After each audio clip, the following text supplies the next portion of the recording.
Let's keep this. I would really like to suspend this Profane Tutor, but I'm supposed to grief.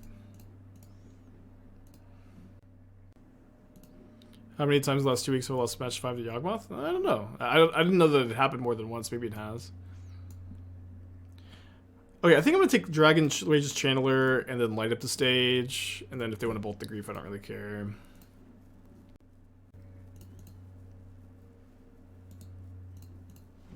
Yeah, 4-color barely sees any play at the moment, and it's like very beatable. Thankfully. Right, not a bad draw. Again, I would have loved to suspend Profane Tutor this turn and like been able to find an Urborg, but that's okay. Why is Mystical Teachings bad in Modern? 4 mana tutors are bad in Modern. Especially ones that get only instants.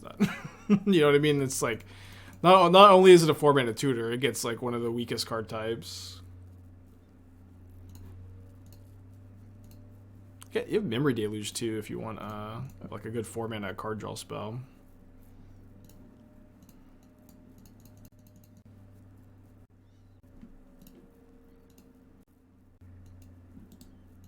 Okay, so next turn, worst case, we Cottage back Mulldrifter, cast Relic. What is the strongest card type? Okay, so in Magic, instants by like kind of definition or by like game philosophy have the lowest impact on the board because they're more versatile. This is like, obviously they're good instants, tutoring up counterspells isn't particularly good, but in general, instants have the lowest impact on a board because they're more versatile. So you sacrifice raw power for versatility. So like usually in general, any sorcery speed effect is going to be like on average more powerful than any instant speed effect.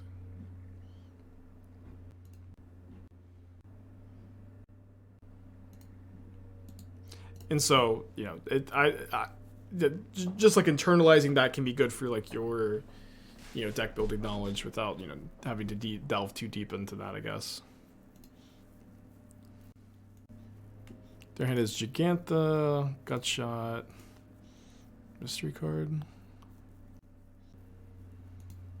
Yeah, I'm not trying to do a top 5 ranking list of card types right now, but this is just like something to internalize, is that on average, your average instant is weaker than your average sorcery speed effect.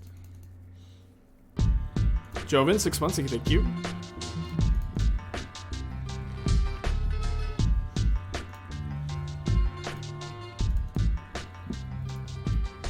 Oh boy, do I love cottaging back Mulldrifter. Yeah, I mean, if you're asking if Stream Deck is down, it's probably down. It's down all the time. Poor Tribal, always a forgotten card type. Tribal is such a... No offense to all the Tribal fans, but Tribal's dumb. Tribal's not a card type. Tribal is straight up not a card type. Any card, it's always Tribal Creature, Tribal Instant, or Tribal Sorcery. It's not a card type. A Tribal Artifact. It's not a card type. It just like is stuck on to the other cards.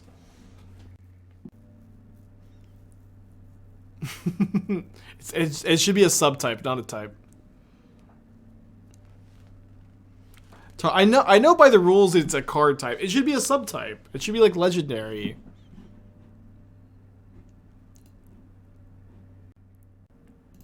Super type, whatever, yeah. Can't they errata it? I mean, they could, maybe. I don't know. Again, this is not something I feel like. This is not a hill I'm dying on right now.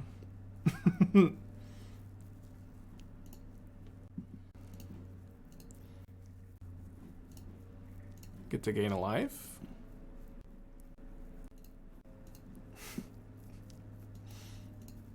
Get to scry, and then set up really well for next turn. Oh, very, very well for next turn. That's just the combo. So I think if they have exactly Underworld Breach, we could die. It needs to be a card type so it could have subtypes. Yeah, it's kind of weird. Yeah. Again, I don't feel very strongly about this, but you're right. That probably is why, huh?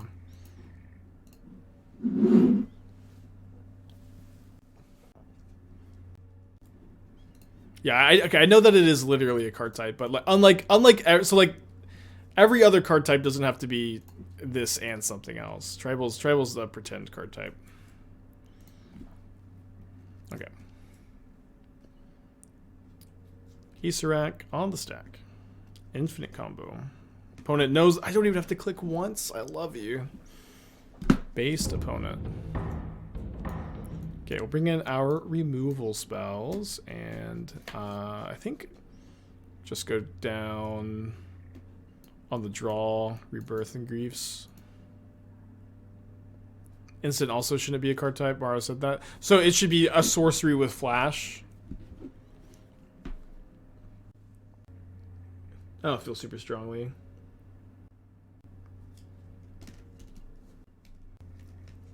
Any Interrupt fans, yeah. Okay, we can keep this. We have turn 1 push, turn 2 summoning, turn 3 Golos. Could also suspend Profane Tutor on turn 2 if we want. I think I'm more likely to want a Golos. We'll see. I think I'll probably just main phase kill this. Okay, so drawing push kind of makes me want to potentially... Well, I mean, I'll likely play a 2-drop next turn and then push plus 2-drop the following turn. Maybe I take too much damage from the Sprite Dragon, and maybe I don't. And maybe I end up getting to Path of Peril. So let's go ahead and play the Profane Tutor, since I think I'm not going to cast the Golos next turn. The more I watch Marcus, you're buying a second paper. This deck is honestly it has to be a sick paper deck, where it's like you don't have to do the clicks. I haven't bought the pieces for it, but I would be considering buying it in paper too. I'd love for them to play another 1-mana creature into my Path of Peril this turn, but we'll see if they just like light up the stage instead. Yeah, they do just like light up the stage instead. There's a Soulscar Mage, so maybe that plays into the Path of Peril next turn. So I think I'm going to tutor for Acererak next turn, most likely. Oh man, I really don't want to fetch Shock. But I think drawing this Mulldrifter, I just kind of have to.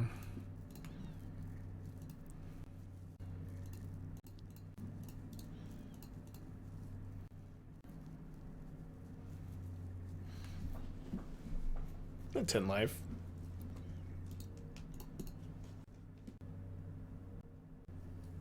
I'd love to see like 3 more sorcery speed 1-mana creatures, 3 more mages. Tap Steam Vents, okay.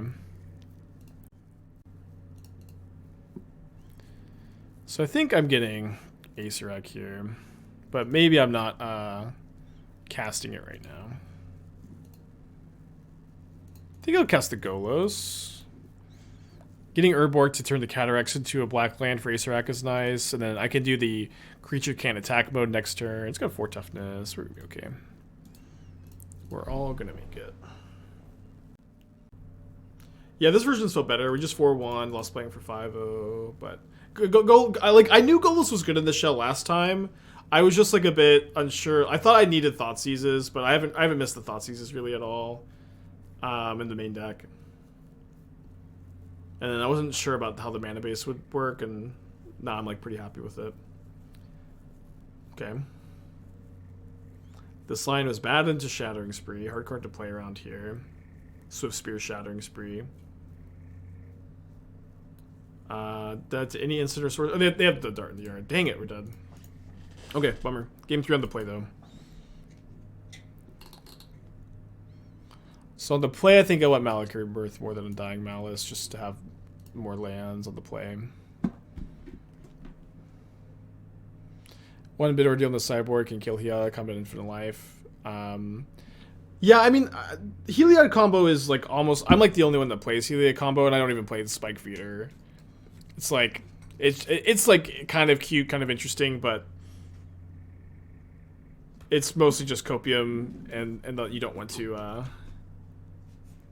This hand is very close to turn 3 win. We need to draw an Urborg or land. I have to add Mulligan. Another Coffers hand. 10's so close also. Let's go to 5. Okay. Love this hand.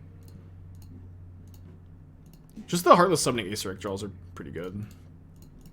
No, I sided out Grief. Grief's okay in the matchup, but it's only good when you scam, really. It's pretty bad top deck in this matchup. Yeah, sure. If you're ever wanting to play this deck and there's an infinite life combo popular, then I'm on board with, you know, Bitter Ordeal or some kind of, you know, you have also like infinite options of like a card that wins the game through infinite life. I guess we suspend the tutor now, and then we can go Heartless Summoning, gain a life next turn, but then try to win on turn 4.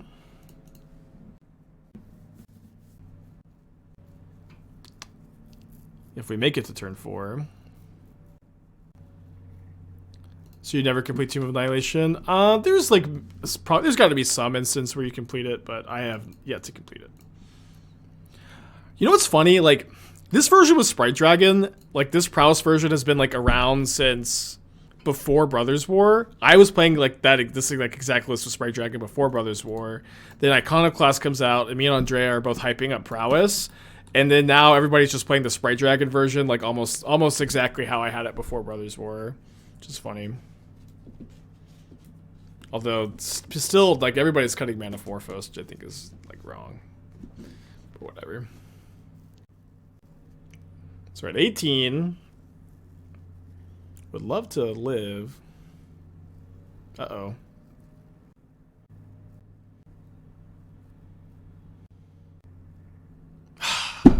Light at the stage. I mean, I'm gonna go for the combo. I think I don't think it makes a lot of sense to like get Path of Peril and like open myself up to Flusterstorm when Spell Pierce gets me either way.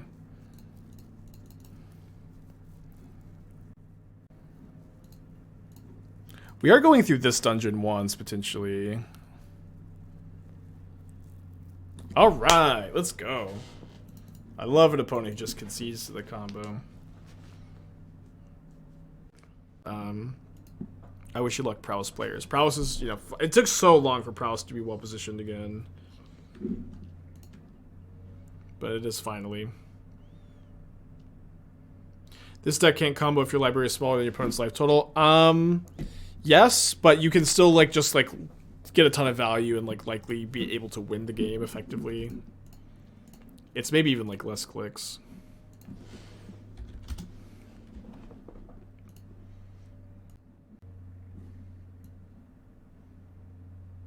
Let's take the Prismari command and the creativity. Orvar gets to come off the bench too, thankfully. I think Sprite Dragon is significantly better against Bolt and Bolt decks otherwise. Yeah, I think that's a good argument. That's definitely a good argument. Not taking Bolt. No, I don't care if they. I don't care if they kill this Grief. We're a combo deck. We're not a Grief beatdown deck.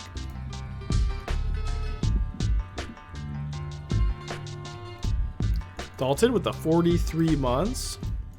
Something deck tech for my new OC. Don't steal, pay royalties, replay it. New Titania, Time Civ, Artifact lands. Wow. Wow, pretty sick. Love it. I am yet to complete the Tomb of Annihilation, but I am hoping that it happens one day. It's a good draw.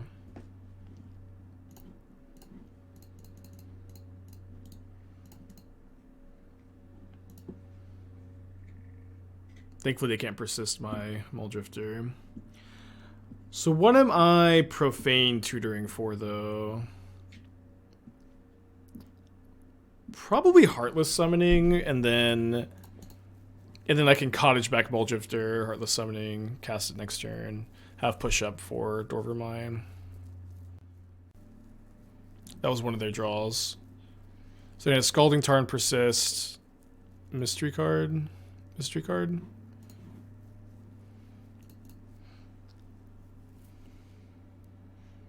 Heartless Summoning also makes Acererak and Golos all, you know, better draws. And then this Undying Malice is actually pretty good for when we Cottage back our Mulldrifter. Cottage back Mulldrifter is like my favorite game action in Modern.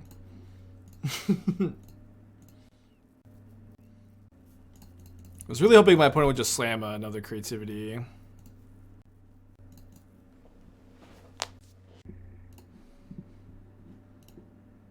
How could there be a 2/2 flyer? Well, thankfully my opponent, it will just be a 1/1 flyer with Heartless Summoning. Oh no, it'll be a 2/2 because of the counter.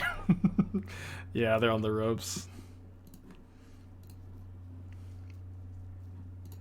Ooh, and now we can even counter a Lightning Bolt with our second Undying Malice. Not that they would ever have one here.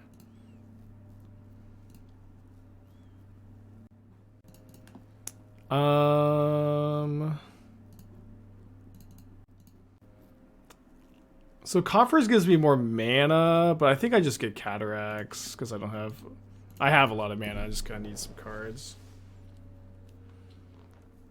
I guess I am tapping out of interaction here. That's probably fine. Famous last words. Yeah, my opponent would never creativity for 2 me right now. See? Honestly, now if they creativity for 2, I can just Undying both. It's not even that bad. So Coffers lets me Cataracts also. Oh wow. What a top deck. Blue. Alright. I love Golos. Okay, not gonna cast a second Heartless Summoning.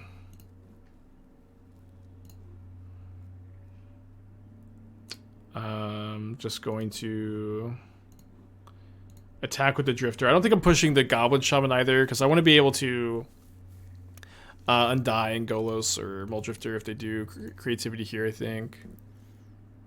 I think that's probably more important than like stopping them from putting 1 Archon into play, because I just kind of need to untap and win anyways.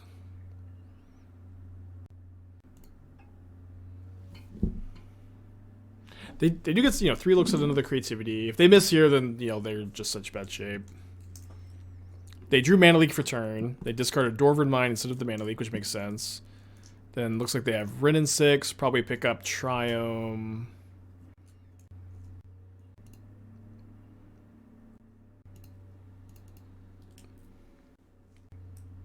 They're waiting to activate this Rin and 6. I don't really see why. Maybe not much reason to not. They bolt this, that'd be awesome. We just get to Undying. Ping the Grief, sure. I don't think I'm supposed to Undying the Grief. I don't think it just doesn't really matter. Save it for this. Thank you for like the 10 extra mana, opponent. Maybe I'm supposed to get Urborg though. I was supposed to get other coffers.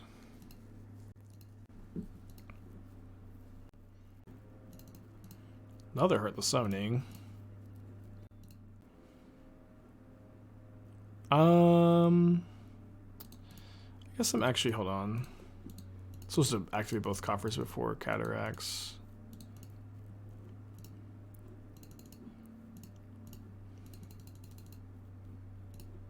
Modern Staple Golos. Maybe I was supposed to float like another color in case they had like Relic or something. Okay, so let's tutor up Acererak. Start going through this dungeon.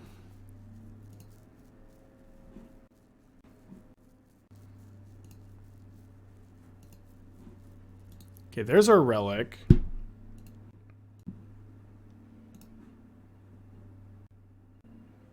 I don't think I can play it this turn, though.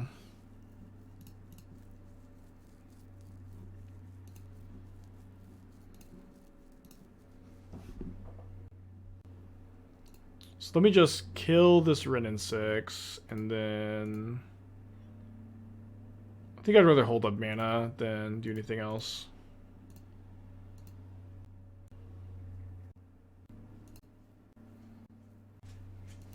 Okay, we win. The stream has to see Lucy's sweater. Yeah, if you can get her up there. Lucy, come here. Come here, Lucy. Lucy, come here. Oh, just putting it into the trash can.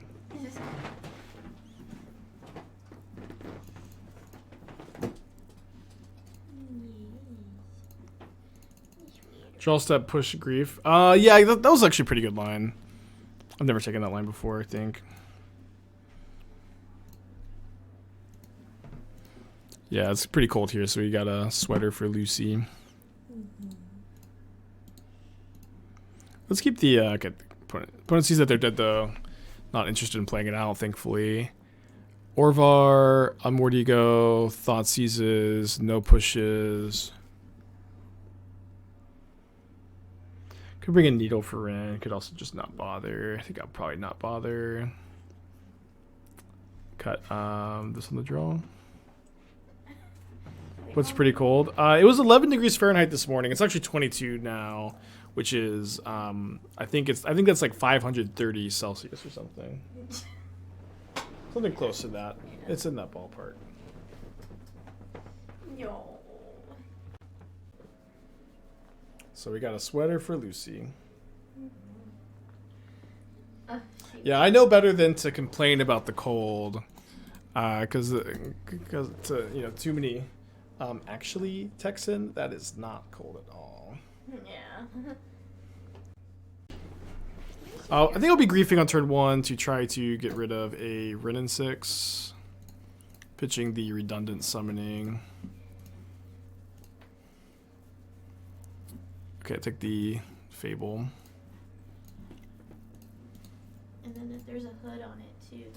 So Yeah, cold is relative. Oh yeah, she has a hood too. It's so cute, and she likes it too. Lucy likes to be under the covers and under blankets, and it's so cute. She'll like just crawl under the covers, like climb her way into them. And Athena hates being under the covers. She's just the complete opposite. I have too much fur.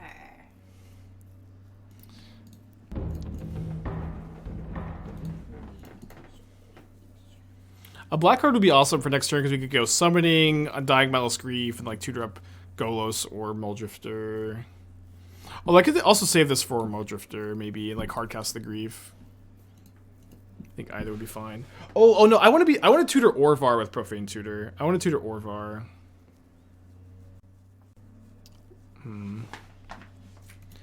I might actually pitch the Summoning. Hopefully I just draw a black card.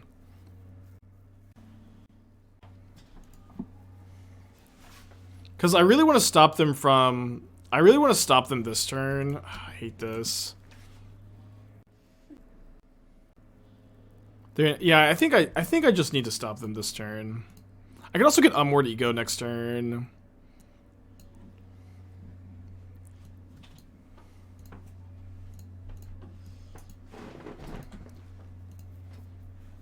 And this also gets a 3-2 or a 4-3 Grief to block the Shaman. Oh, need to play my land.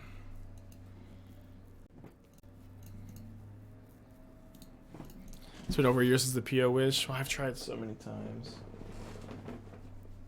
And I've also become a little less keyed on the idea, if that isn't obvious. The P.O. box? Yeah. Oh my god. They discard Besage, they discard the Persist. 2 new cards in hand. One of them is Dwarven Mind, the other is Creativity, good beats. They can Creativity X equals 2, and we could just go to game 3.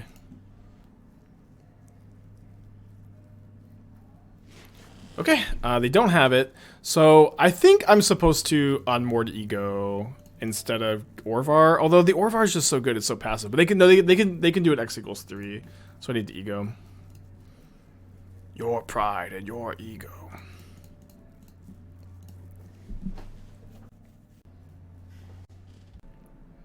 Another Seeing Redemption. Esther, do you want to do the Seeing Redemption? Sure. Oh no, they have an Emrakul. Fuck. It'll be the next card we draw. Okay.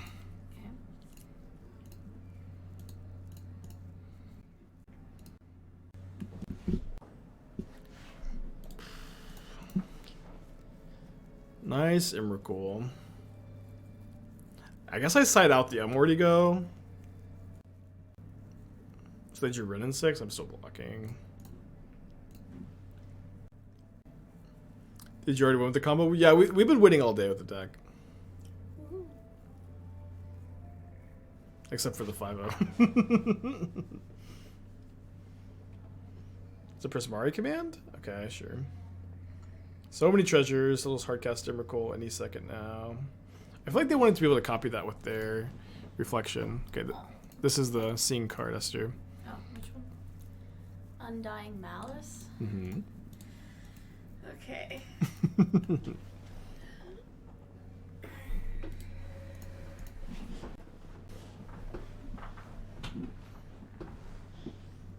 Undying Malice. Wow.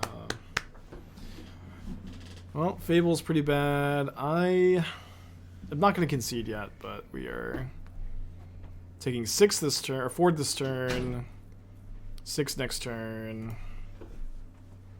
I could put a Grief on top, but Grief is like a 3-2, not a 4-3 anymore. Alright, let's just go to game 2-3.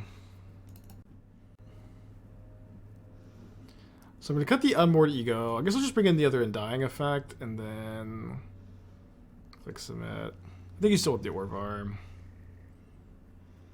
Yeah, we would have maybe won if we went for our own combo. It was a weird game. No. This is so cute. Yeah, they have Persist. I think usually just rename Archon and hope they don't have the Emrakul. Which is not all that common, but maybe not all that uncommon either. I have to mulligan this. We can keep this one. I think I just put back the Coffers. Not terrible in this hand, but like I would really like it on the 7. But this is on 6, of course. But it keeps their 6. She's got her paw on my playing hand. I love her ears when they get so floppy. Heartless Summoning off the top for an easy turn 3 dub would be nice.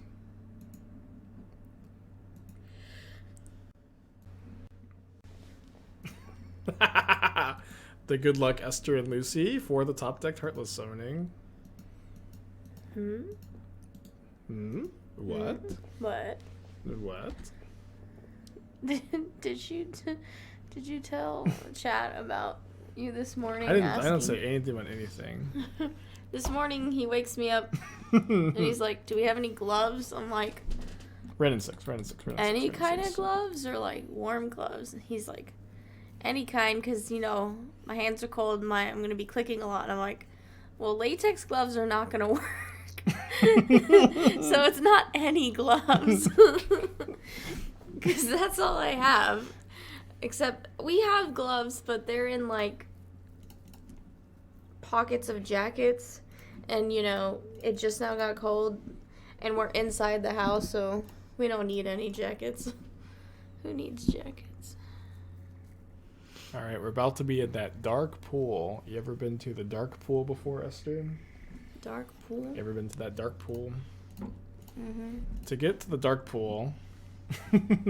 My opponent might concede before we get to the dark pool, actually. Yeah. It's a simple... To get to the dark pool, you simply go through the cave entrance of the Divine Tunnels, and don't turn into the fungi cavern. You have to turn into the dark pool, not the fungi cabin, fungi cabin. Were those cards? Where were those? That's a good question. Wait, are those real cards? What the heck? I and a lot of Magic players had a very similar reaction seeing those the first time. But they are real. No, Lucy. What are you doing? Oh, baby. We're 2-0 in the Monarchies, and my opponent has cast Seed of Life's Bounty. Yeah. That guy did not come out of the dark pool, you can tell. This is something else. What in the world?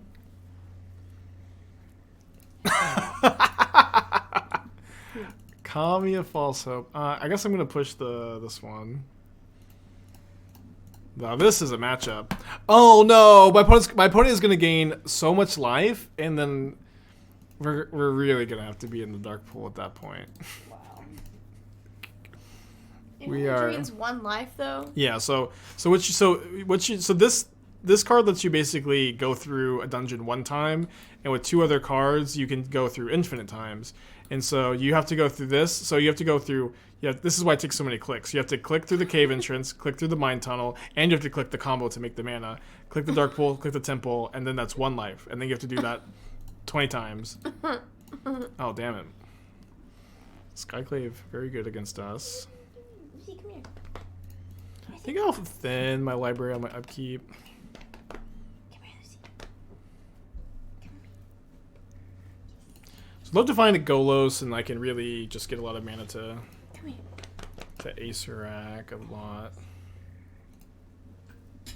Maybe I shouldn't have exposed, actually, this to the Field of Ruin. My opponent's really got my number, huh? Yeah. Look, she's right here. Oh. Alright, we'll go down the Lost Mine of Fandalver so we can get the Scry immediately, I think. Well... No, I probably... Oh, they're thinking about Solituding. That would be great because I have a second one of these. I'll just gain a life. This is the value dungeon to go down. Can this deck win against a single Soul Warden? Yeah, you just, like, Fatal Push it after drawing, like, a bunch of cards, making a lot of mana. It'll be very hard to.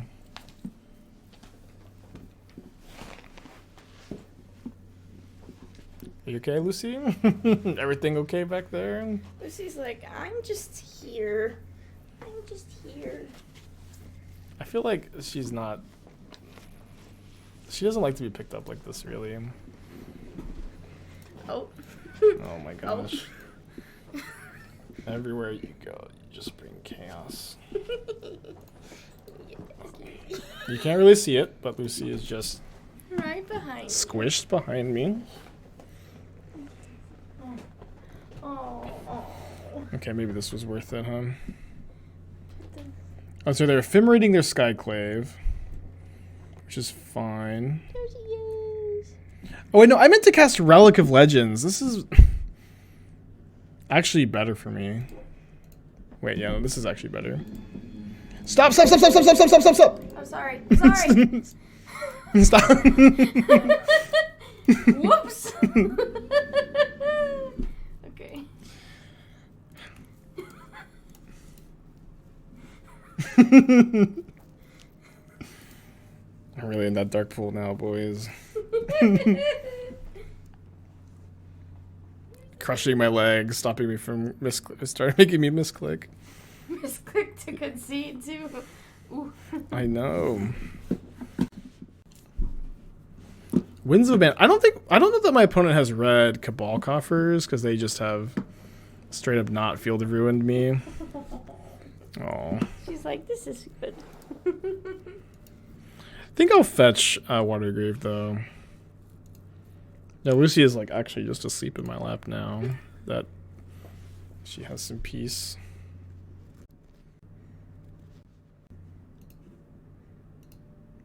Yeah, no, I'm not talking about Lucy when I say bring chaos everywhere. I'm talking about Esther.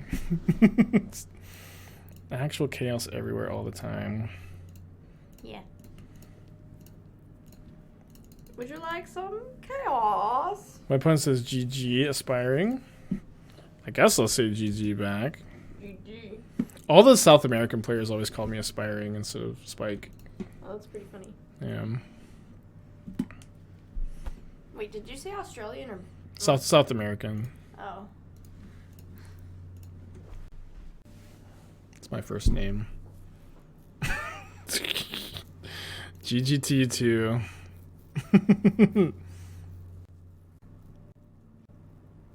That last card was second ephemerate. That's brutal. So I just get the Scry one this time.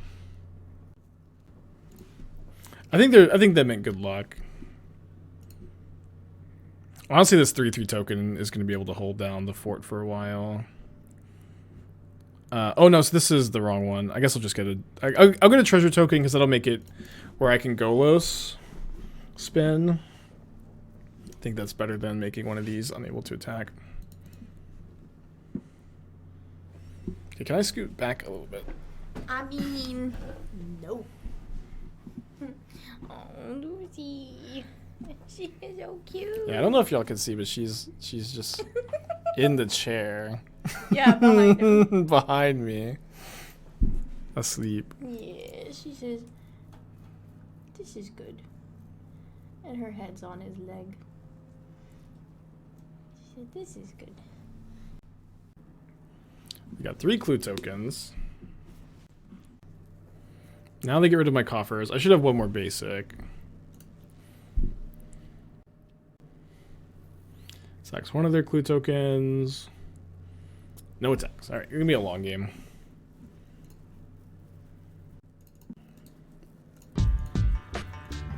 Aelgris, thank you for 10 months. Appreciate you. New dungeons being released in MH3. I hear your father is gonna come back with milk in MH3.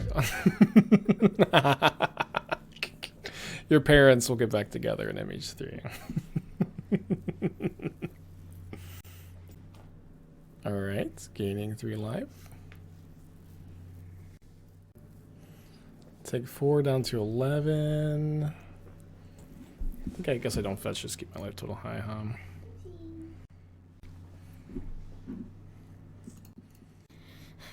I meant to have her on my lap, and then this happened. She's tired of the chaos. Alright, Tutor Golos 5. 6, 7, 8, 9, 10, 11, 12. So if I draw a land, I can spin Golos. Because I have blue from the Watery Grave, and then Relic Treasure. Let me do the rest. Hopefully I miscounted. Golos also blocks, but I may be... Oh, well... Now they'll just sack the Ranger Captain. I can't Profane Tutor. So the next Horizons was for Pioneer. I don't think that they're going to do a Pioneer Horizons. Maybe they announced it at one point, but... I think they shouldn't, and I think that they probably know that they shouldn't.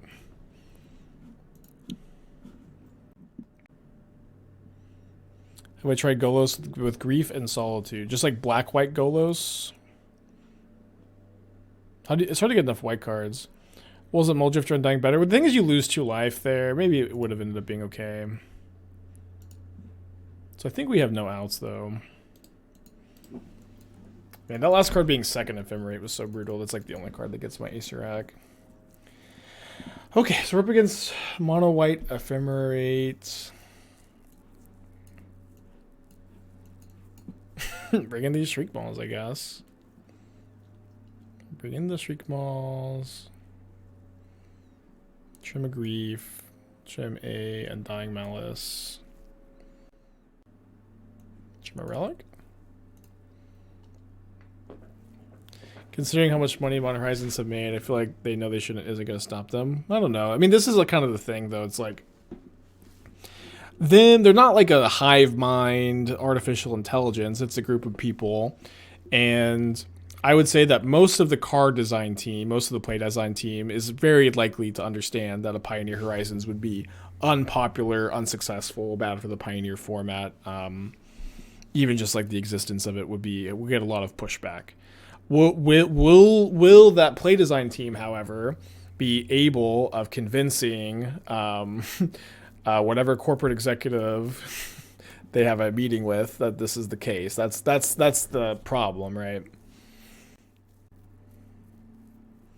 I think it would be successful but unpopular. Well, so I guess that's maybe another thing, right? Is like, and again, it's important to internalize this. This is the most important thing y'all could internalize. Dude, my opponent definitely has Mana Tithe. They definitely have Mana Tithe. No, there's no way they have Mana Tithe. You just have to internalize the fact that Wizards mostly does things at random. So it's just hard to predict. But I think they shouldn't make Pioneer Horizons. I think that most people on the play design team would likely be against a Pioneer Horizons. But time will tell. And I think like short-term success for short-term, it would sell well, but Pioneer it gets really hurt as a result is not successful. But maybe not everybody, not all the corporate people would agree with that, right? Oh boy. Stonebrain is very scary. If I just draw my Relic here, we get the job done, though. Would Pioneer Horizon be modern legal? I don't know. Probably not, but also probably yes. Why is Pioneer Horizons bad while Modern Horizons good? Can you elaborate? I can. I don't know if I should. Well, I mean, obviously, like, it's important to note this is just my opinion as a person, but I think part of the reasons why a Pioneer Horizons would be unpopular is that Modern Horizons is a very polarizing, divisive set, where some people, like me, really, really like Modern Horizons and like what it does to the format, and think Modern Horizons was a really important set to stabilize the format, and I think that Modern since Horizons 2 has been amazing, and I love it. However, a big chunk of the Redditors and the Doomwakes out there, they don't like Modern Horizons 2, and they wish that it didn't exist. And I think it's important that different formats have different identities, and it's important that not every format be the same. So if modern is a format that you are supplementing with these supplemental sets, I don't think you should be doing that with Pioneer, especially when Pioneer, like, its identity is like to some extent is now like kind of what Moderns was, non-rotating standard, a standard format where a standard format that where you get to play your cards, and like the power level is like very different from Moderns, where to some extent like there's like a big lack of fast mana, there's a big lack of super efficient removal, there's a big lack of super low mana curve decks like you see in Modern. And it's more similar to standard gameplay, at least in theory. Pioneer also sucks. I don't know, it doesn't suck, but I haven't been liking it very much lately. And so, but I also don't really feel like Pioneer can be fixed. I don't think that there's any easy thing that just fixes Pioneer. Okay, it is going to be very difficult to win the game without Acererak in our library. Chocolate Pancake, 14 months. Yeah, I agree, Nicole. But again, it's... I think that Pioneer just needs to be only standard sets. Because, that's... otherwise, what's the point? Cast Golos. Oh, sorry, I forgot we had Heartless Summoning in play. I forgot we had enough mana to cast the Golos. Pretty bad mistake. We can cast it next turn. Every time I move my arm away from Lucy, she's like, nope, you can't do that.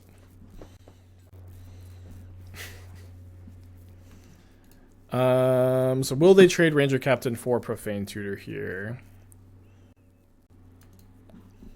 They are not. Slapcaster, 15 months, thank you. Or maybe they are. I think I'm going to get Shriekmaw here, just like the 2-1 with Fear is going to get me get their life total low up, hopefully, and I really need to prioritize win conditions, huh? Okay, so I can go Golos for... if I can spin Golos, I'll spin Golos instead, though. So I can Golos for 3, 2 mana floating, 6 lands, and I'm 1 mana short of also activating the Golos. So instead, we'll go cast our Shriekmaw, cast our Golos, get another Coffers. No, I should probably get a Swamp, because they have the Ghost Quarter in play. Oh, this is great. So now... Oh, no. No. I needed to respond to the Ranger Captain with the Undying Malice trigger. I now can no longer respond to it. My opponent's Stonebrained my Acererak. But I could have Undying my Mulldrifter. It would have been awesome. Right, let me just get a Watery Grave, I think. Or, no, let me get a Delta so I can Cottage back Mulldrifter next turn. That would be good. That'll be good. Again, hard. It's gonna be a hard game to win with no Acererak in my Acererak combo deck, but we'll try. Can bring a Needle for Stonebrain for game 3, maybe, if we get there. If Modern's identity was no Modern Horizons, and Modern Horizons saved the format after it's printed to him, that doesn't make much sense to be against the Pioneer Horizons. We can move on. I knew this conversation was going to be like so tedious, but my main point is Pioneer and Modern should be very different things. Like formats need to be very different in Magic. It's good for formats to be different, which is why I want them to do different things in Pioneer than in Modern, because if Modern is a format that doesn't appeal to the set of Pioneer players, there needs to be something about Pioneer that appeals to them. So my whole point, my whole thing was like it's good for Pioneer and Modern to be different was the whole thing. And I feel like a lot of times, I'm not saying this is exactly what's happening, but a lot of times when we have these kind of conversations, people just want to hear their own opinion. Not saying that's exactly what's happening here, because they reveal Skyclave and Squadron Hawk. But that's what it feels like to me sometimes. Lucy is so mad that I'm not petting her.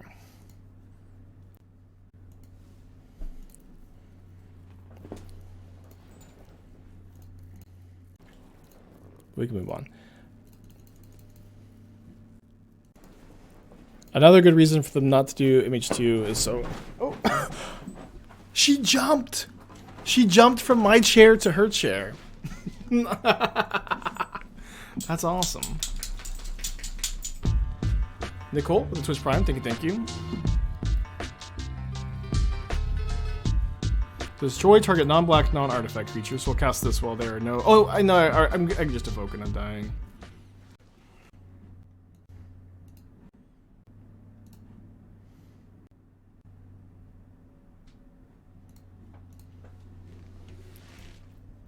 And then I do think I'll just cast the Shriekmaw. What did they show me again? They showed me Skyclave. Maybe I'll wait a turn on the Shriekmaw so I can kill something with it.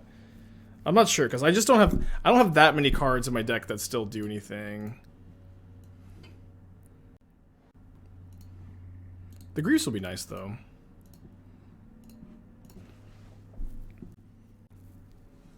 Yeah, I agree. I think that should be what it is and what it's intended to be always gets very lost in the sauce, and people typically don't really agree on these kind of points being made. I do agree that that's the case, but I'm also a person with my own opinion on the matter. But I will say I think that while people can maybe not agree on what formats should and shouldn't be, I think people can agree that formats should be different.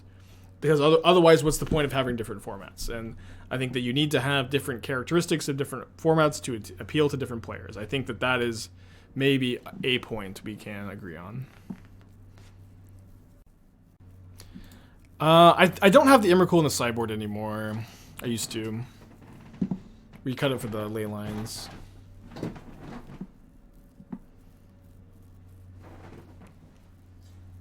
Oh, this is great. This is so good for them to kill my Heartless Summoning. This is like +4 power, and I get to push this, make it 2/2.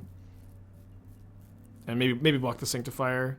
Yes! Oh man, that's crazy that they exiled that. That is so bad for them. Why not just get rid of Standard and make the main game Modern? Because literally why? Because you can't make people who want to play Standard play Modern. People will play the format they want to play. That's the great part of Magic, is that there are lots of different formats that appeal to different people.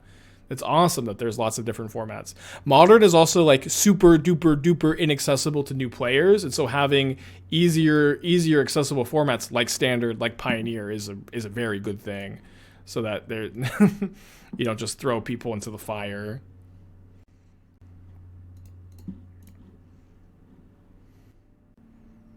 But nobody wants to play Standard. That's just like categorically not true, and there are people that want to play Standard. I know people that want to play Standard. They go to a different school.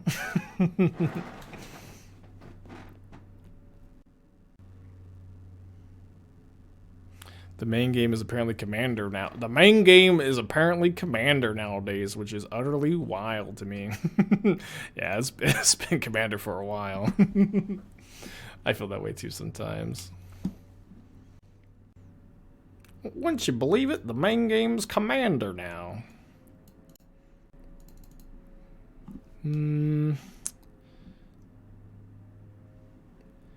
You know what? I think I'm just gonna hardcast Mulldrifter, hardcast Shriekmaw. Is their deck trying to exploit the white pitch anthem? I'm not sure their deck is really doing anything in particular. Well, maybe it is.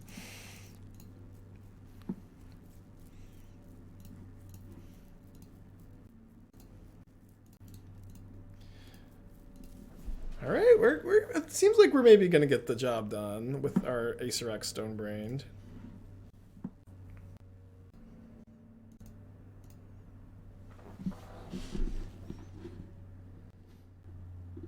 They run Wrath effects. I mean, I just have to commit into the board. Oh, I don't know. Also, like, who can say that they run Wrath effects?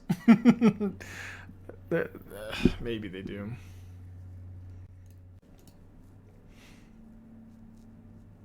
They probably shouldn't, because their deck is like, you were right. These decks really oftentimes play Wrath effects, but they're a Solitude Ephemerate deck, so they have plenty of removal, and their deck is like all creatures too. So it's always felt to me so silly that these decks do play Wraths, but you are right. They do play Wraths a lot of the time. They're also dead. They're dead even with this Ephemerate. I guess I just get another push. But like in these kind of games where they've Stonebrained your combo and like you just don't have that many win conditions, I don't think you can really afford to play around a top decked Wrath. You just have to get the game done as quickly as possible while they're stumbling. They have like so much life gain in their deck too, and I have so few win conditions. It's like we gotta get the game done with.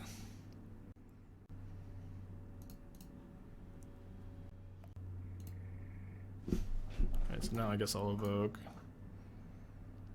Alright. Go to game 3. They have 10 minutes on the clock. I still have 16. So I think I really want the 4th Grief, just so I have more win conditions if they do Stonebrain me again. I think I'll also bring in the Needle. It could make some sense to cut an Acererak if they're going to Stonebrain it, but it's kind of tough for me to cut that card, honestly. Maybe I'll cut a Fatal Push. Push actually doesn't even seem that good against them. Just trim 1. Cut a Profane Tutor on the draw. Poor Lucy. She's all over the place today. Poor Lucy. This hand's possible turn 4 kill.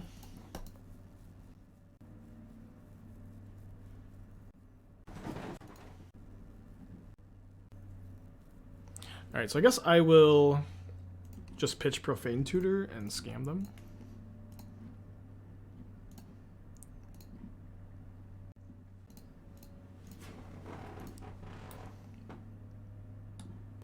I'm gonna take the... Neither of these cards do anything. I'll take the Faithful Absence. They can kill my Acererak with that. I thought for a second this was Winds of Abandon. I'm like, which they showed me game 1. I'm like, I'll just leave them with this and they'll Winds my Grief and I'll ramp into my Cabal Coffers Urborg. No, this card's not very good. There's like so much premium white removal. I have no idea how you end up playing this card. Instead of Prismatic Ending, Solitude, March of Otherworldly Light. They're playing Solitude and Skyclave too, but Prismatic Ending, Lay Down Arms, Leyline Binding is not that hard to include. I played a mono-white Leyline Binding deck. I think I will attack this turn. It's maybe a little close.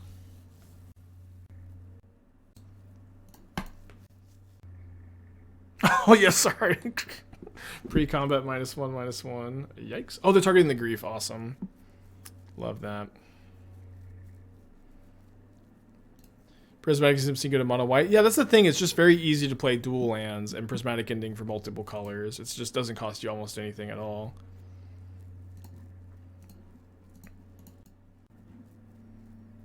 I love this curve. I'm going to get another Coffers because I have the Acererak.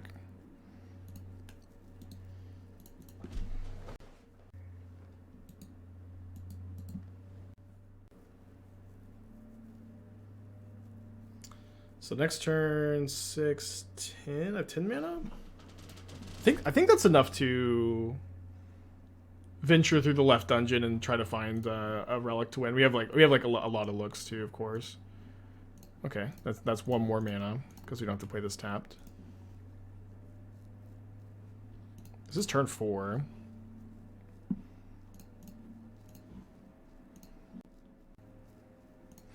This is the 2-over bracket. Honestly, like these mono white decks are like pretty like okay against like Scam and Murktide and Hammer, and being okay against those strategies is just you're just like gonna do okay. You're gonna do all right in the queues.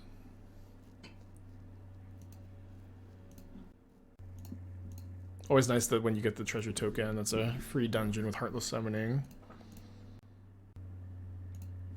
Alright, Scry 2, again, just looking for Relic. As nice as Mulldrifter might be to cast this turn, I'm just trying to combo kill. We have so many looks, we should go for it. 2 more looks, exiling top 2 cards of our library. I guess we cast this Acererak. The other card is a land which we can't play. No, we have an extra Acererak. Scry 3 more looks at our relic. Failed to find, unfortunately.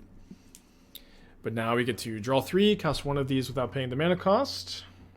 And if we find the relic here, we're good to go. No such luck. Dang it. Okay, I will... Well, I guess I cast the Golos.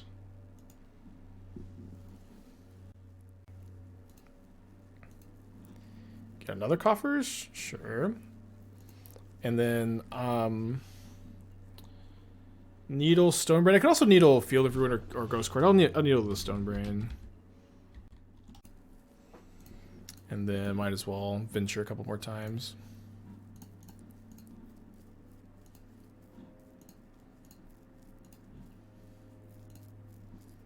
Get a Scry 1. Alright, one card too deep, but set up for next turn. One card too deep.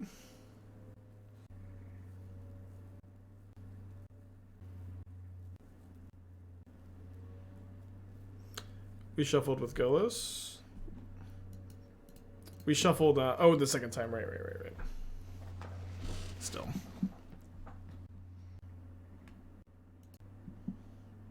Can't beat Martyr? We can beat Martyr. I can click fast. Well, we can also like, we're also like somewhat likely to be able to win, just with value if our clock is just too low, but it is also true my opponent is a fan, so fans are, you know, usually a little bit more likely to not make you click it out. Can't believe that this actually ended up being relevant. And now they tapped out of their Martyr also, so it will be easy to click through now. That's a fun reason to play out your second Heartless Summoning, to get Acererak not dead to chop down. GG from Italy. Alright, thank you. 3-0. We were started off 4-0 last league, started off 3-0 this league. Deck's been feeling great all day, honestly. We can probably keep this on the draw. Obviously our mana is like awful, but we do have 2 lands, and we're a 25 land deck on the draw, and we have Heartless Summoning Acererak, which is what our deck is built around. We even have 3.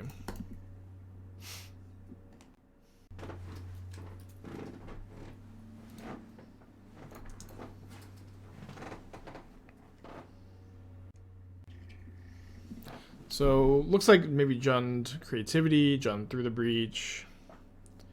Probably an okay matchup. We just need to find lands. There we go. Specifically, would really like to find another, you know, back-to-back black lands here so that I can just do like the normal curve of summoning into venture into the dungeon 4 times, into venture into the dungeon 4 times. And then just dig for the relic with the Acererak Heartless Summoning. And that is like one thing to really like about the combo, is that when you have these 2 cards, you can dig really hard for a relic and just accrue value.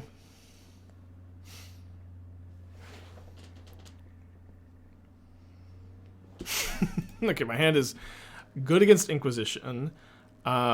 Inquisition could mean that we're just up against like Jund Saga or something. Could still be Dwarven Mind deck or Archon deck. If they have like a Beseiju for my other Heartless Summoning, that would be pretty gross. Especially because they could loop Beseiju, but it's game 1, so a lot less likely. A lot less likely.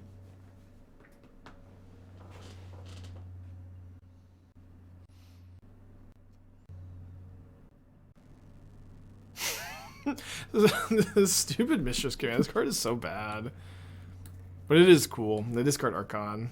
They have to ping their own. Red and 6. Okay, I'm very happy to have drawn a black source here. We're even actually just doing okay against them reanimating an Archon next turn. Assuming we can find another black source, I guess. Which we do. We do have a Scry. So gain 1 life, Scry 1. Oh, we'll just keep the combo. That is the best card to keep on top, of course. We get to make a treasure token as well, and technically have push up, or yeah, fatal push up.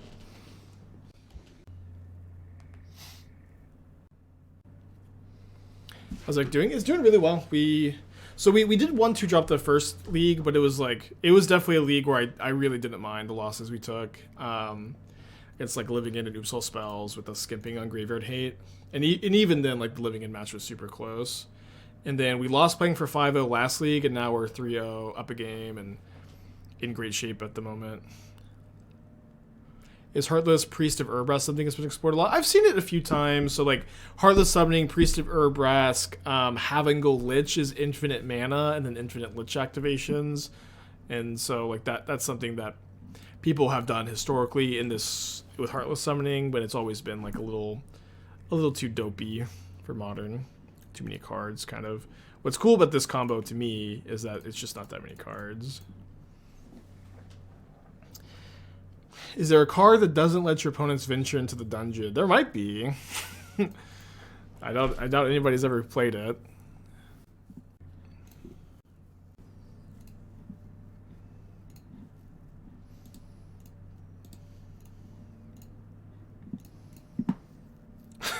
Torp Orb, that'll do it.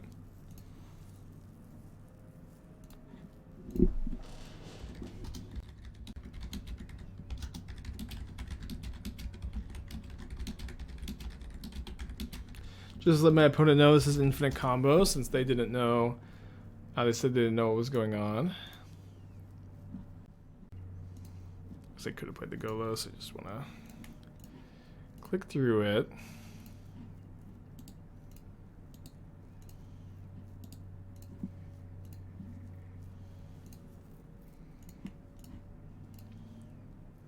So I have to get through this dungeon first, and should not cast any of those.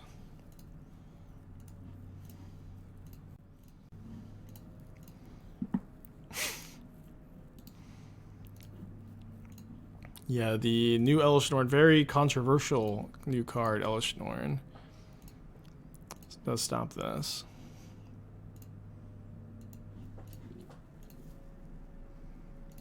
I'm in that dark pool.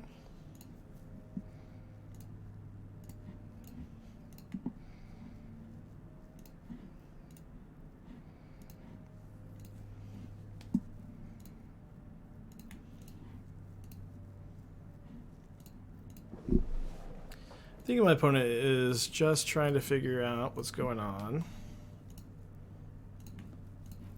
And once we venture into that dark pool enough times, they'll be dead. I know there's a lot of versions of Elesh Norn. I usually, okay, here's this. Turnpike wants me to play this song. Down here, salt is a way of life. Obviously, the environment down here is all salt. The ceiling's salt, the floor is salt, the walls are salt, and to an extent, the air is salt. And you breathe that in, and you can constantly taste the salt. Pretty good. Obviously not what my opponent is doing, but... okay, let's take the Orvar. That may just be enough against their Archon plan, honestly. Okay, I don't want these pushes, but maybe I just do this. This seems kind of good, at least until I figure out exactly what version they're on. Just like Tutor for Orvar aggressively with Profane Tutor. Because they could be on Primetime and Archon, so I don't necessarily want Ego, and like the Leyline of the Voids can be maybe a little narrow. Yeah, like some of these decks play Primetime and Archon, so I don't think you want Ego. Just kind of depends on exactly the build my opponent's on, and I don't think we really know. 10 versions including foils. Well, I mean, so 5 versions and foil and non-foil versions of each of the 5. Oh no, I don't really care. I honestly I just kind of like all the fluffy stuff, like the alternate arts, the secret layers, the EDH stuff. I just don't really look at these cards almost at all. Just don't really care.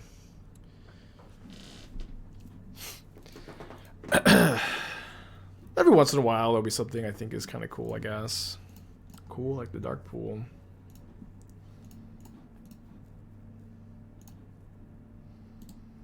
I can't stop them from bitter reunioning. Yeah, nobody's being salty. I just clicked the clicked the YouTube link. Almost like I'm a spike. Yeah, aspiring at least to be one. Makes it hard to play when a card has like 5 arts. Barely.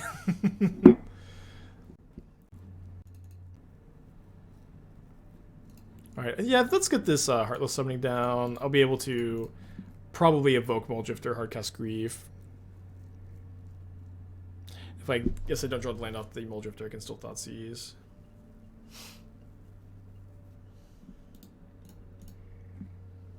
It says that hand looks like a different deck. A better deck.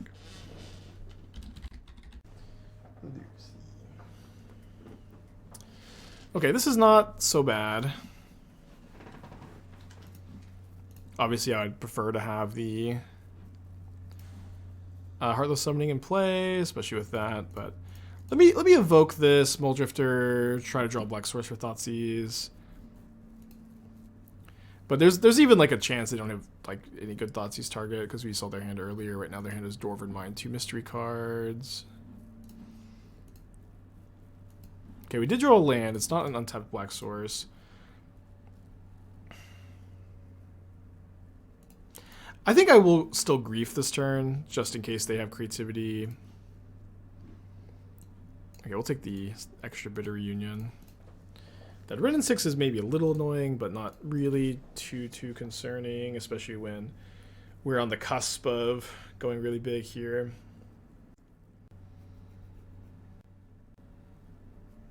On the verge of greatness. Urborg would be an awesome draw. Not quite so lucky, but I do like that Suspending Tutor can either get us Urborg or more likely just put an Orvar into the hand to shore up our deck against their plan.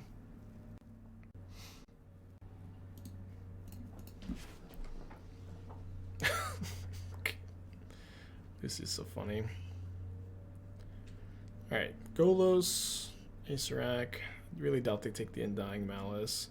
Although the Undying Malice is pretty good with Mulldrifter in the yard and my ability to Witch's Cottage back Mulldrifter, but I do doubt that my opponent will really see that as a big issue.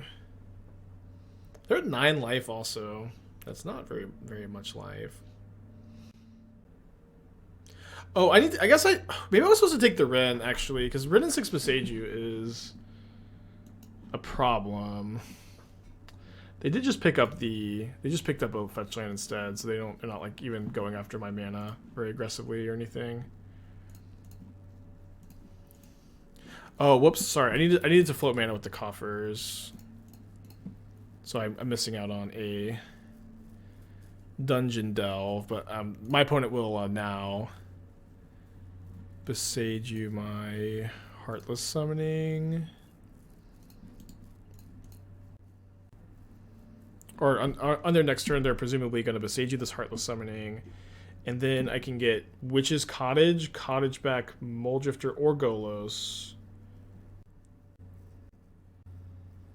And then Profane Tutor for Orvar for insulation. Because I really want to get an Orvar. We'll see what happens this turn. Okay. That's kind of fine. So yeah, presumably they're going to pick up the Boseiju. And I guess I need to get Mulldrifter instead of Golos because they can Boseiju the... They can Boseiju the Golos. Maybe I shouldn't get Orvar because it's like too reactive. My opponent's at 8 life. They have a Rimbloom coming down. Presumably they're going to... I almost think they're definitely going to cast this after I Profane Tutor, or Boseiju after I Profane Tutor. Maybe I'll do it in like my draw step. But maybe, yeah, maybe I'm still just supposed to get just grab a Mulldrifter, and if they let me Cottage back a Mulldrifter, that's great. And yeah, maybe they don't, which they didn't here.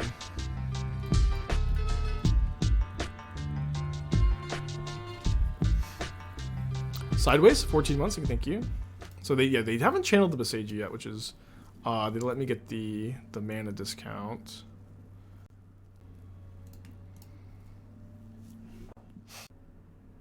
Now they go for it. And so now I can grab the Cottage. Target Acererak because I have Heartless Summoning in my hand now. Well, the problem is they can pick up the Boseiju again.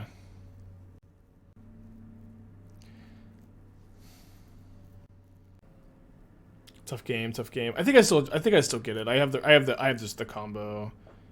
It's really hard for me to just not have access to it here.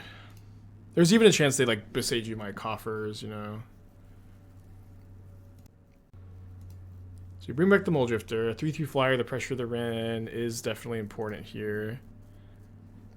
And then let's go ahead and cast a Relic of Legends, and then have Undying Malice up for the Mulldrifter still. No, we know that they can interact because we know that they have the Boseiju. Second Relic is nice. Maybe they like, you know, Relic the Boseiju. Or Boseiju the Relic, rather. And his Boseiju mystery card. Kind of hard for them to play around the third copy of Heartless Summoning, you know. Just attack them for 3, they're at 8. They have a Ren and 6 ultimate. I need to stop them from ultimating Ren. Sorry.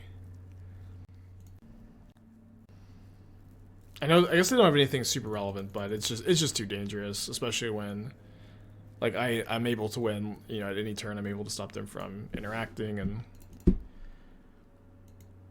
like this turn I think what I can likely do is I can maybe force the Boseiju on the Relic, because I can get a lot of value just by Acererak Relic discounting this by 2 basically.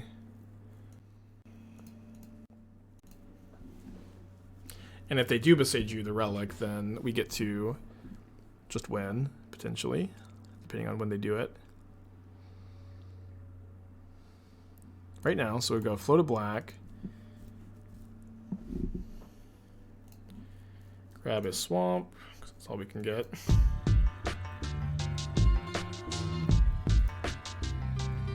Wait, am I actually 1 mana short? No, I have exactly enough mana. To go Relic, Summoning, Acererak.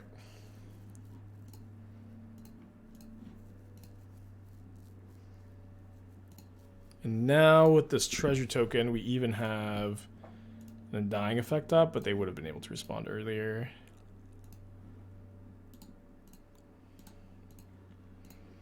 Crazy.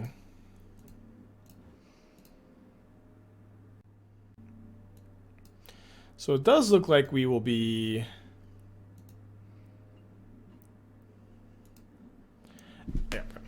back-to-back 4-0s. We lost playing for 5-0 last league, but we're going to get a chance at redemption here, which is actually super exciting. That could just definitely been performing well all day. Sean with the 2 years, thank you. Welcome back. Sideways, I think it said thank you for the 14 months. Alright, this hand's great though. I'm gonna keep. No, I did not break modern. Not with this. Yeah, GG's. Yeah, that definitely drew very well that match.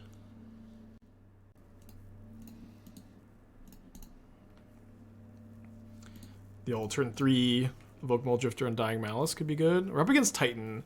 I think we're 1-0 against Titan today. Yeah, I think we get Watery Grave to thin our library a little bit, and if we draw Acererak next turn, we just win. And then I'm trying to think if there's ever any merit to Relic of the Mulldrifter. Yeah, I guess we just always Mulldrifter first next turn. Why did I think Cabal Coffer package? What do we need to try to cast a Golos? Just value. So one thing is that Golos is really good with Heartless Summoning, where they curve into each other really well. And the other thing, of course, is that Cabal Coffers Urborg lets you cast Acererak a lot of times, and I've definitely found that to be really nice so far. Just being able to Acererak a bunch.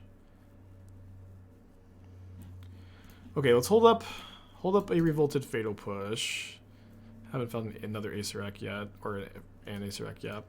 Yeah, but just being able to Acererak a lot of times is definitely super relevant, and you just get to like go through your whole deck with the third chapter with this much mana. It's pretty cool. Okay, so you find Acererak off this Mulldrifter, things are easy. I'm just making a Saga token. Things are not easy though. I think I'm just keeping the ability to Revolt a Fatal Push, although I can also just cast one, so I don't have to go to discard. Golos is also a legend for Relic, which is small, but something. Awesome ZY, very cool.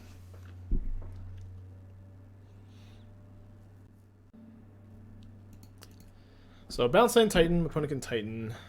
Keeping up a push for Dryad is nice. Oh. Of course, like when we lost game 1 against Titan, we did win the match. We lost game 1 against Titan last time we played against it. When we had a turn 4 kill in our hand, but they killed me on turn 3.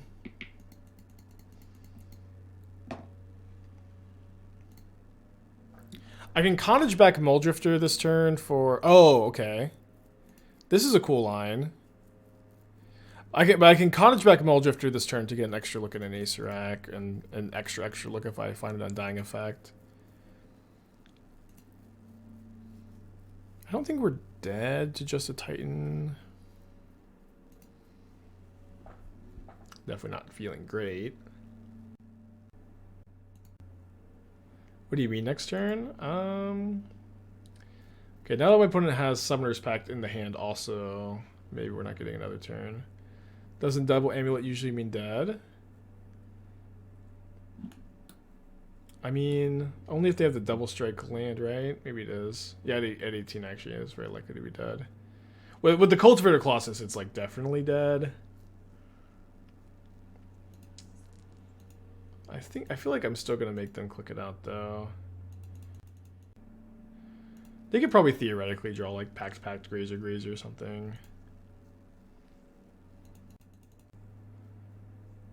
But it'll be very hard for them to brick.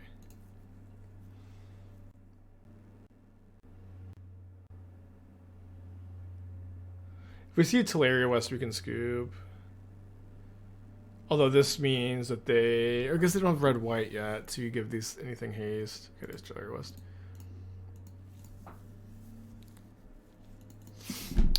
Okay, to game 2 we go. We're going to be bringing in Unmoored Ego, Thoughtseizes. I think I kept in 3 pushes last time. Maybe that was too many. Go down to 2. Although I guess I don't like these Goloses that much either here. Okay, yeah, I think I like 3 push 1 Golos just like last time. Okay, last time we played against Titan, we did lose game 1 and won both sideboard games. We'll see if we're that lucky, huh?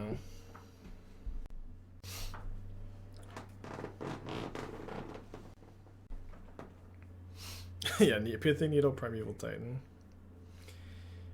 Easy peasy.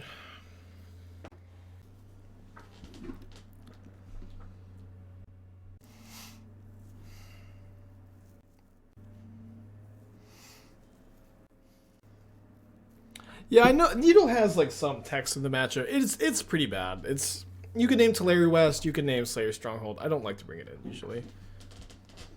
It does have some text. Okay, on the play. Close hand. We have two halves of the combo, and we can go Malakir Rebirth, turn 2 summoning. This hand's very close. Rebirth, turn 2 summoning, turn 3 Mulldrifter if we draw land, otherwise Relic into Mulldrifter. And if we find an Acererak, we win. And I feel like if we find Acererak turn 4 on the play, that's a kill. This hand's very close. Against like Titan, I'll oftentimes mulligan really close hands. I'll try to keep this one specifically. Does this deck have an out to Needle and Relic? Needle and Relic does not stop the combo, since Relic of Legends is a mana ability. I think this deck would be much worse if Needle stopped it, but that is actually a big strength of this combo compared to like Yawgmoth and Breach, is that Needle just doesn't do anything against you.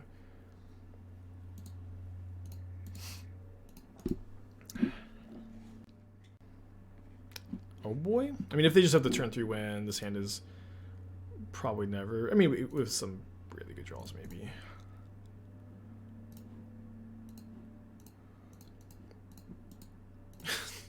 Put all my points on 5-0 because every Amulet player ever says it's unplayable, and I wouldn't trust those Amulet players.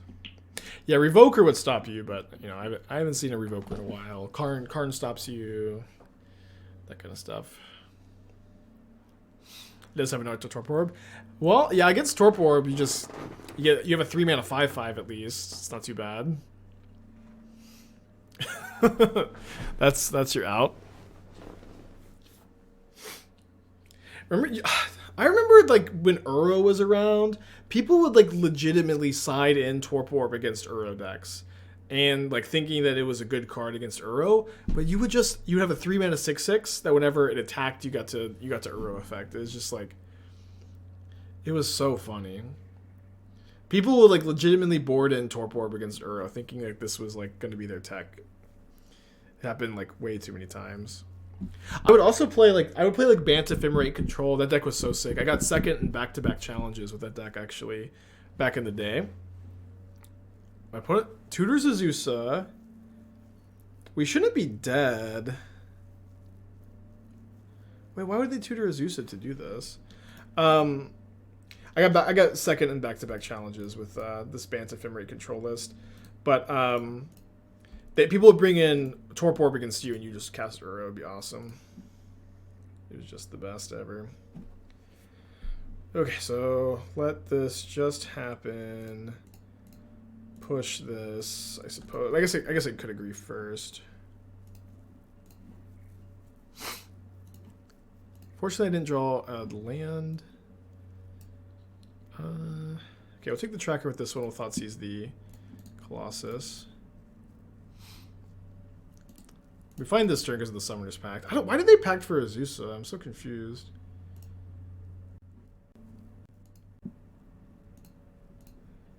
Okay, don't have the 3rd mana because these coffers don't tap for mana. Any untapped land, especially Urborg is really good, but any land lets us ego the Titans, which will put us in relatively good position.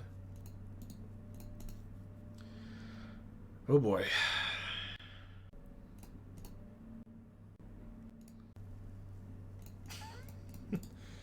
Well, that could find me my Acererak in 2 turns, but I need to draw land so bad.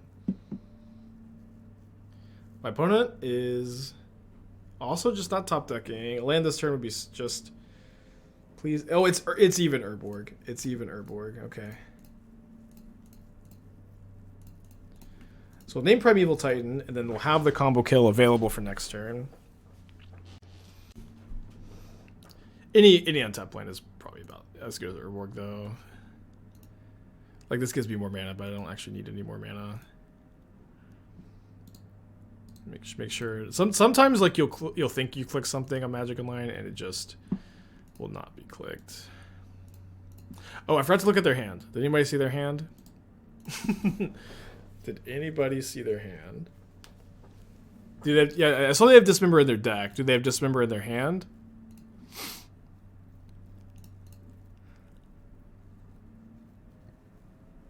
Alright, well, this will just be my punishment for not looking. No, the eyeball doesn't show you. Oh, it does it? I think it does. Oh, damn it. Sorry, I didn't realize that it did show you. So we'll use the Scry 1 mode. Sorry, chat. I should have got... I guess, like, what am I getting, though? Am I getting Mulldrifter? No, I think I still get Acererak, right? They're literally means wait. So Unmoored Ego used to not display the cards, so I'm just, like, used to this not being reliable information for Unmoored Ego. But I think we may still get Acererak, because this lets us Cottage it back, and, like, Mulldrifter just doesn't do that much. Maybe that's just Copium. We have a push for their first token. If I could have spun Golos, we could get Golos, but I couldn't spin.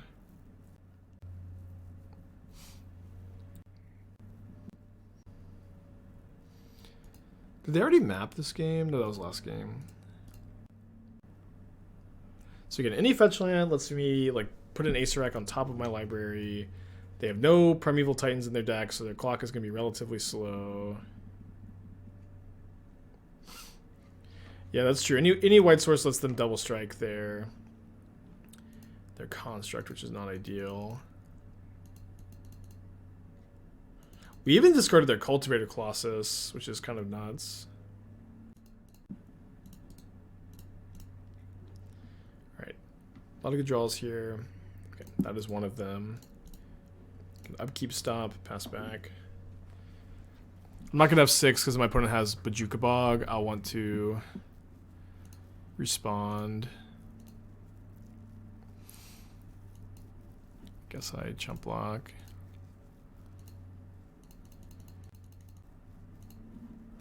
So I saw that they had one more Dismember in their deck. I think their one card in hand is a bounce land at the moment, but if I'm wrong about that, and that mystery card is Dismember, we keep playing.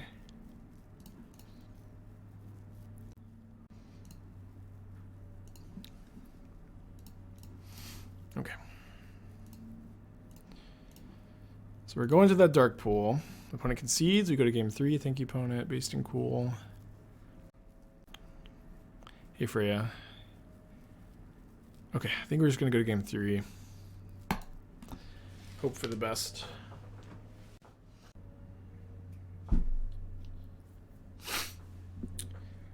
We won game 3 on the draw against Titan last time we played the matchup. It was a really weird game, though, where we grief scammed and we profane tutored for a fatal push so we could race Urza Saga. Very weird game. We lost playing for the 5-0 last league. I would love, love, love to 5-0 with Acererak. I'm sure it's been done before, but it'll be the first time for me.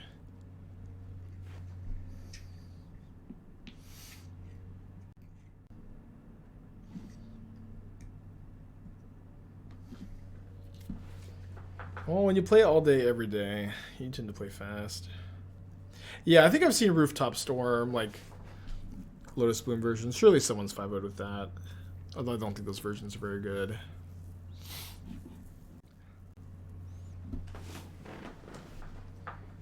Lucy, Lucy, Lucy, Lucy. Saffron 5-0'd with it? That's awesome. Yeah, I agree. The Golos has really tied the room together. I had them on my radar on Monday, just like a bit worried about the mana base, a bit worried about lack of early plays, but after play testing, I felt like I really wanted the Goloses over the Thoughtseizes. Yeah, we keep this. This hand has Scam if we want it. Hopefully we draw a different black card so we don't pitch 1/3 of our combo. But we also have, you know, 2/3 of the combo. Yeah, we do have to scam on turn 1, though. I think that you can't keep this hand and not be willing to pitch the Acererak. No! No! Fuck. Okay, hopefully they have double amulet. Oh no, we could have taken both amulets. Okay, their hand doesn't do much, though. Sorry, I'm for those of you wondering why I'm saying no, I misclicked and I pitched the Malakir Rebirth instead of the Acererak.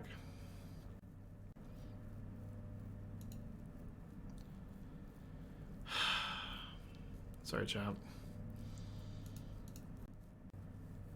Sorry, believers. You can't script this. It is now unbelievably way better for me that I misclicked with the grief. I got the freaking Dismember out of the hand, and I ripped the Heartless Summoning off the top. One of my opponent's 2 missing draws, so their hand is Grazer, Teleria West mystery card. I do not like that they're floating mana here, though. I do not like that they're floating mana. Oh, okay, so they're going to go Teleria West, blue, play another Grazer, 4 more mana, a total of 10 total. I guess I'm just dead. Because I'm at exactly 16. Damn it. I mean, I probably deserve to lose this game. Because, yeah, with double, they can deal 16. Yeah, roller coaster for sure. Roller coaster for sure. Feels bad to lose back-to-back. No, this is their turn 3. Feels bad to lose back-to-back matches for a trophy, but you know, back-to-back 4-1s, back-to-back good leagues, something.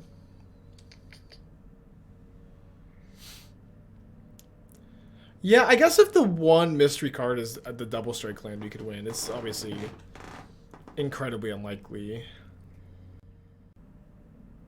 Yeah, this is game 3. Would I have won if I didn't fetch shock? Oh no. Well, I would have had to draw a land. But yeah, I accidentally, like, my fetch shock on turn 1. Obviously, I thought I was going to Malakir Rebirth.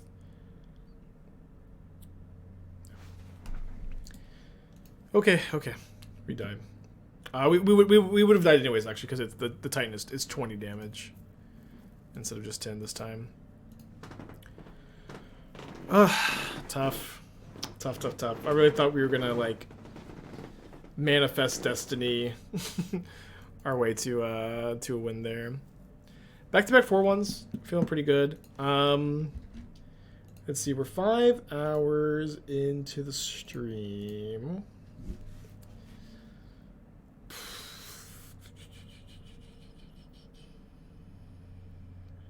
Yeah, no, the misclick didn't cost us. I guess if we would have like maybe taken both amulets.